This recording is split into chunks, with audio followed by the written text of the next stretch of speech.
हम नहीं पी सकते, जहर दे दोगे तब? हाँ, नहीं हमें भरोसा नहीं है।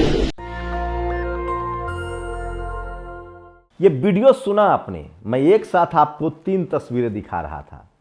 एक तस्वीर है अखिलेश यादव जेल गए हैं अपने कार्यकर्ता को से मिलने, दूसरी तस्वीर उनकी गाड़ी है जेल जाती है, और तीसरा जो एम्बियंस आपने सुना उसमें अखिलेश यादव कह रहे हैं कि मैं आपकी चाय नहीं पीऊंगा पुलिस हेडक्वार्टर में, आप मुझे जहर दे देंगे तो। मैं सीरियसली कह रहा हूं, आप सोचिए, इस देश में चपरासी हो या चीफ जस्टिस, इस देश में जाति के नाम पर कितनी नफरत करते हैं लोग एससी, एसटी, ओबीसी और किसान जातियों से।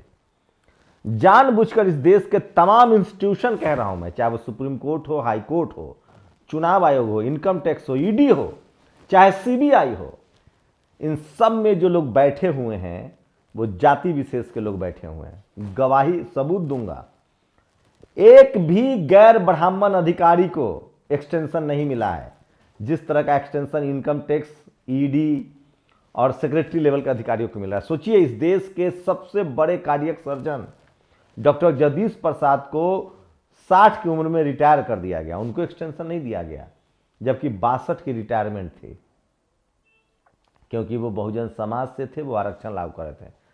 आप सोचिए, जम्मू कश्मीर में शेड्यूल कास्ट था तो उसको 6 लाख का मुआवजा, और जनरल का था तो उसको 10 लाख का मुआवजा। ये जाति नहीं है। वो छोड़ दीजिए, हल्द्वानी में मुसलमान धरने पर थे क्योंकि उनका घर तोड़ा जा रहा है, तो टीवी अखबार इस देश का कह रहा था कि ये लोग साइन बाग कर रहे हैं। वही जोशीमठ में प्रधानमंत्री की अपनी जिद के आगे, नया संसद उनकी जिद, नया प्रधानमंत्री आवास उनकी जिद, और उनकी जिद के आगे कि 4 लेन बनेगा, पूरा जोशीमठ बैठ रहा है और पूरे टीवी और अखबार और सवन पत्रकारों में भूचाल आया हुआ है।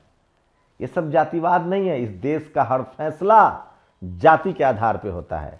और जब तक इस देश में, समझ लीजिए, 2 बातें क्लियर है, जो पढ़ा लिखा एससी, एसटी, ओबीसी माइनॉरिटी है, किसान जातियां, सोचिए छोटू राम को लोग याद कर रहे हैं, उनके बारे में भी बताऊंगा। तो जो एससी, एसटी, ओबीसी माइनॉरिटी के लोग, किसान जाति के लोग जितना पढ़ेंगे लिखेंगे वो जातिवाद के खिलाफ उतना लड़ेंगे।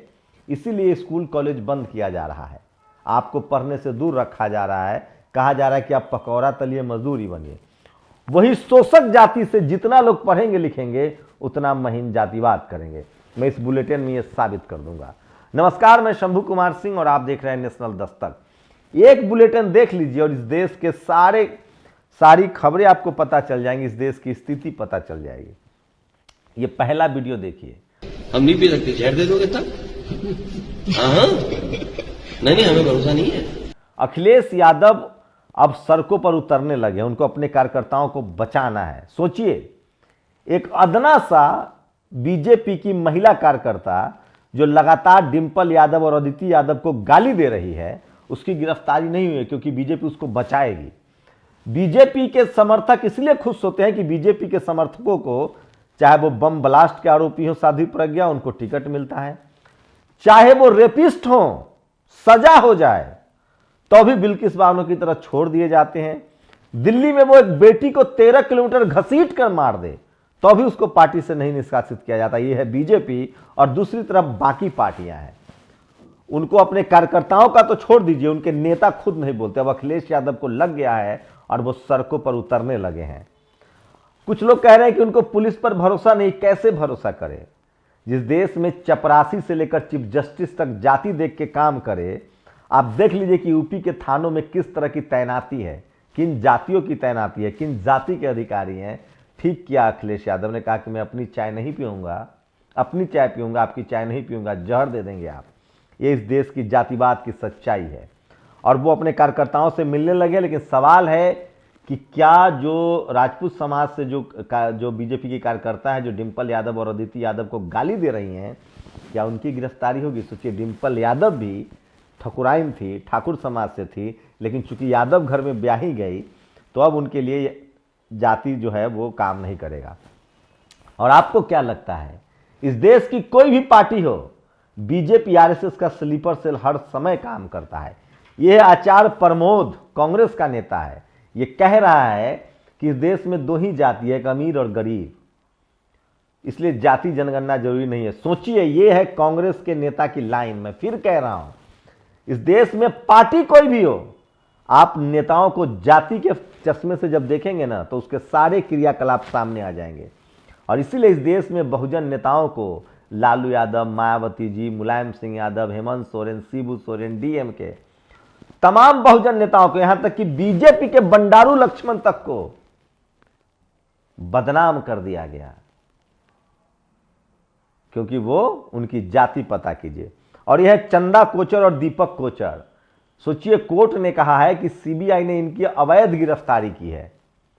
सोचिए, इनके पास तो पैसा था, वकील था, सवर्ण समाज से आती हैं, ये तो बच गई। इस देश के जेलों में 80% SC ST OBC माइनॉरिटी के लोग बिना चोरी के आरोप में जेलों में सड़ रहे हैं।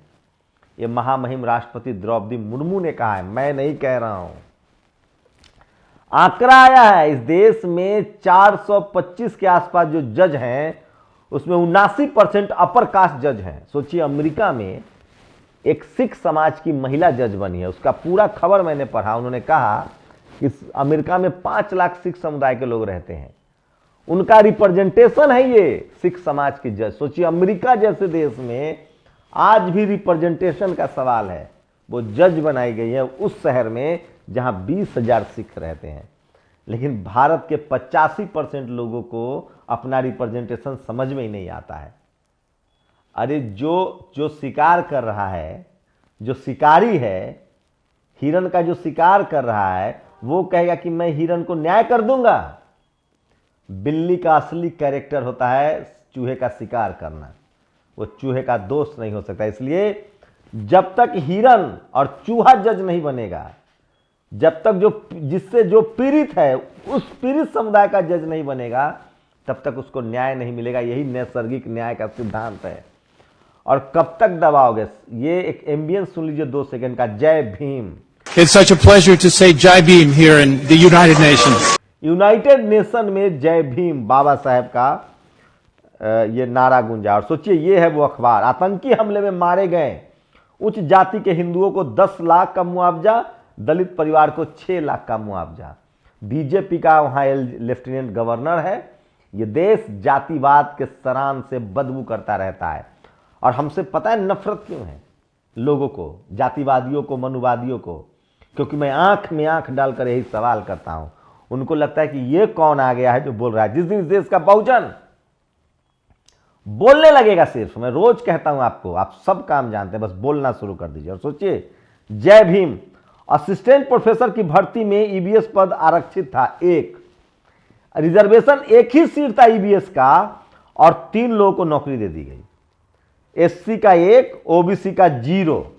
ये बाहर की बात नहीं बता रहा हूं, यूपी की बात बता रहा हूं, यूपी के रामराज की बात बता रहा हूं।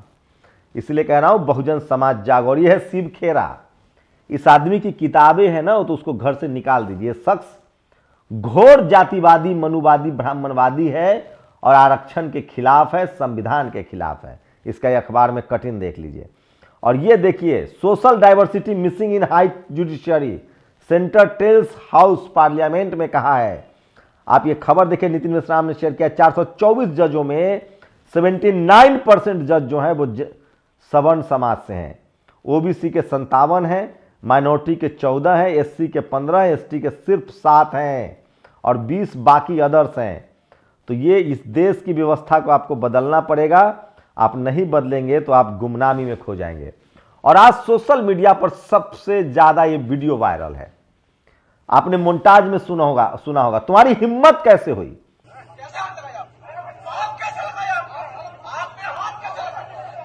सोचिए, ये शख्स जो है पत्रकार हैं, इनका नाम है शुभम। सोचिए, जब शुभम ने हिम्मत दिखाई, शुभम पांडे हैं, लखनऊ में हैं, इनके साथ बदसलूकी हो रही थी। हम लोग रोज बदसलूकी सहते हैं।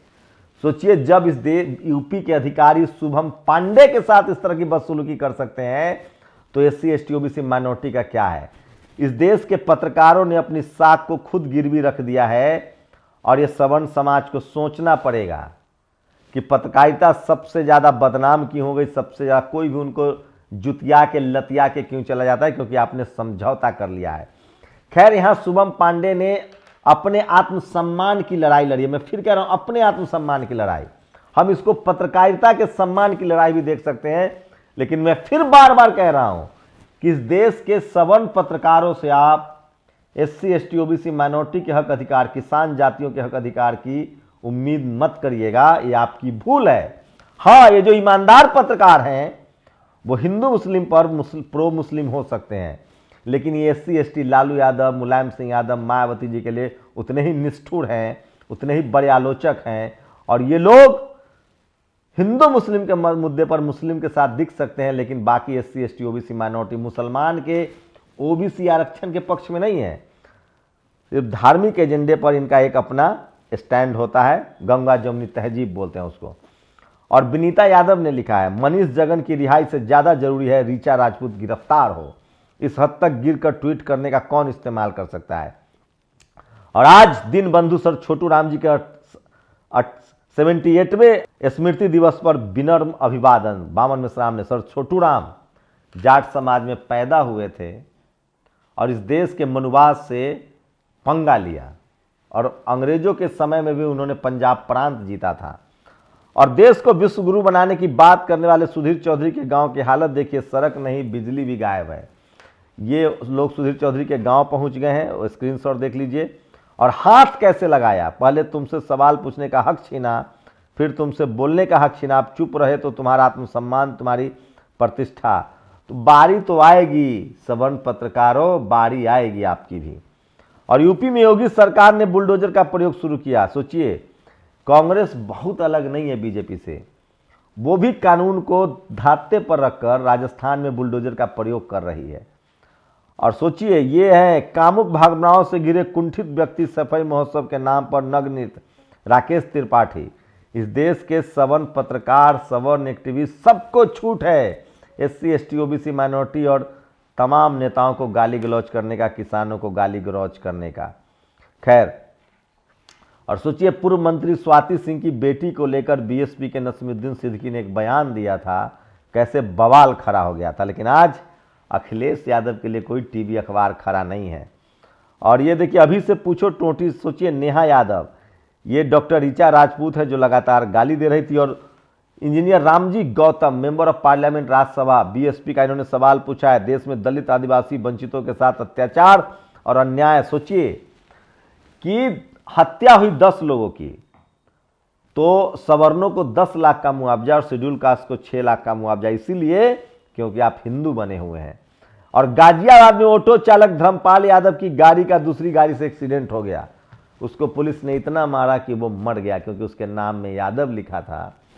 एक दूसरी तरफ मित्तल और खन्ना हो और उसकी गाड़ी 13 किलोमीटर एक बच्ची को घसीट दे, उसके बाद भी उसको बचाती है पुलिस। ये है जातिवाद। और सोचिए, गर्मी अपराधी पर दिखा नहीं पा रहे, तो आज सोशल मीडिया पर ये है वो शख्स। नोएडा मीडिया को प्रोटोकॉल देने वाली उत्तर प्रदेश पुलिस को समझना होगा कि स्थानीय पत्रकार भी जनता का सेवा कर रहा है। तो आज अभिनव पांडे का दिन है, गरज रहे हैं, अच्छी बात है। बहुजनों के हित पर आपको भी गरजना पड़ेगा। और अमेरिका में सोचिए, एक बड़ी खबर बता रहा हूं, दिल्ली में मेयर नहीं बनने दे रही बीजेपी, जबकि बीजेपी को बहुमत नहीं है। उसके बाद भी वो साम दाम दंड भेद, वो काउंसलर को खरीदने की कोशिश कर रही है। उससे भी नहीं होगा तो जो भी होगा। इसी तरह के हालात अमेरिका में हुए थे जब ट्रंप चुनाव हार गए थे, संसद भवन घेर लिया था राइट विंग।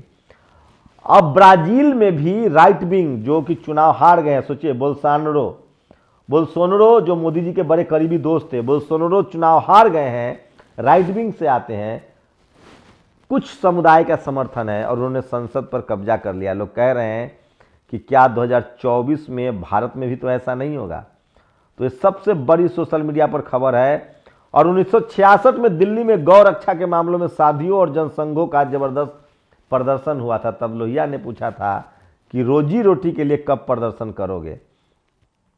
तो सोशल मीडिया पर ये तमाम बड़ी खबरें। और सोचिए, एक ब्राह्मण, नाम है सुब्रमण्यम स्वामी, इस शख्स को मोदी जी ने रेवड़ी नहीं दी, सिर्फ एक बार इनका मेंबर ऑफ पार्लियामेंट का जो है सीट दिया राज्यसभा, घर खाली करवा लिया। लगातार विश्व भ्रमण कर रहे हैं। तो सोचिए, ब्राह्मणों के नज़र में सत्ता सबसे प्यारा है। ब्राह्मण सुब्रमण्यम स्वामी डीएमके पर भी हमलावर हैं। अब मोदी जी, चूंकि मोदी जी खुद को ब्राह्मण तो है नहीं, अब उनका नेतृत्व कैसे स्वीकार करें। तो सुब्रमण्यम स्वामी उनके पीछे पड़े हुए और कह रहे हैं कि प्रधानमंत्री जब तक रहेंगे तब तक ट्रिलियन नहीं होगा। और इंदौर में तिरंगा, सड़क को तिरंगा में तब्दील कर दिया गया जिस पर लोग पैदल चल रहे हैं।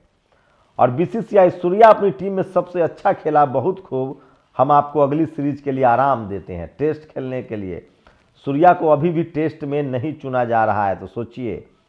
और कुछ ये वो बाबा हैं जिन पर रेप के आरोप, दोष के बाद वो जेल में हैं, जो सोशल मीडिया पर खबर है। और इंदौर में प्रधानमंत्री के आने से पहले सड़क को तिरंगे पर छाप दिया गया, ये भी सोशल मीडिया पर बड़ी खबर है। तो क्या लगता है आप लोग कि दिल्ली में चुनाव हारने के बाद भी बीजेपी मेयर का पद नहीं दे रही है? सवाल उठता है कि क्या 2024 में अगर ये चुनाव हार भी जाते हैं तो क्या ये पद देंगे, क्योंकि सिस्टम पर इनका कब्जा हो गया है। सेना, CBI, ED, supreme court, high court, तमाम जगहों पर जाति विशेष के अधिकारी रखे जा रहे हैं। यहाँ डाइवर्सिटी क्यों नहीं है? और भारत में समस्या तभी उत्पन्न होगी जब बाबा साहब का संविधान, जो डाइवर्सिटी का पक्षधर है, चेक एंड बैलेंस का पक्षधर है, अगर वो खत्म होता है तो तानाशाही की संभावना बनती है। आप लोग अपनी प्रतिक्रिया जरूर दीजिए। शुक्रिया। नेशनल दस्तक की आपसे गुजारिश है कि अगर इसको बचाना चाहते हैं तो नेशनल दस्तक को सब्सक्राइब करने के लिए रेड कलर के सब्सक्राइब बटन को दबाएं, फिर बेल आइकन की घंटी दबाएं। नेशनल दस्तक को बचाने के लिए बहुत जरूरी है कि हर खबर को शेयर करें, लाइक करें, कमेंट जरूर करें।